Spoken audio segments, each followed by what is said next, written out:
ఇప్పటి వరకు టీటీడీ చరిత్రలో ఒక టికెట్ అమ్మితే అరెస్ట్ చేసి రిమాండ్ పంపించడం లేదా? స్వామి వారి దర్శనం టికెట్ అమ్మిన ఎంతమంది దళాలని అరెస్ట్ చేసి జైలు పంపించలేదు? మరి టికెట్ అమ్మిన వాళ్ళనే జైలు పంపిస్తే కోట్లు దోచేసిన వ్యక్తి ఆయన ఎందుకు 41 నోటీస్ ఇచ్చి పంపించారు? దానికి మీ దగ్గర సమాధానం ఉందా? నిన్న విలేకరులు అడిగారు, మీరు ఆ రోజు చైర్మన్ గా ఉన్నారు కదా, మీరు చైర్మన్ గా ఉన్నప్పుడు ఇది సెటిల్మెంట్ జరిగింది కదా, దాని మీద మీ అభిప్రాయం ఏంటంటే దానికి మీరు నోరెత్తడం లేదు. అంతకుముందు ఏం చెప్పారు?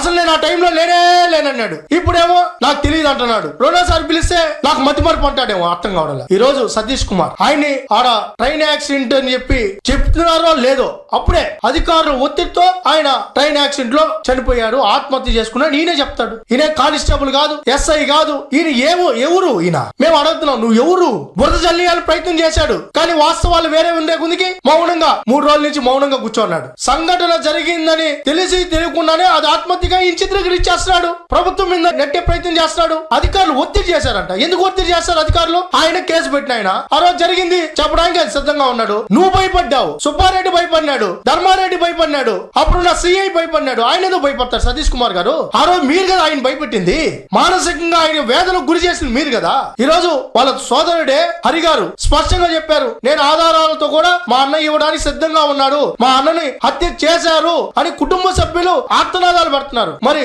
వాళ్ళ కుటుంబ సభ్యులు ఒక చెప్తా ఉంటే నిన్న మీడియా వాళ్ళు అడిగితే దాని మీద మాట్లాడు.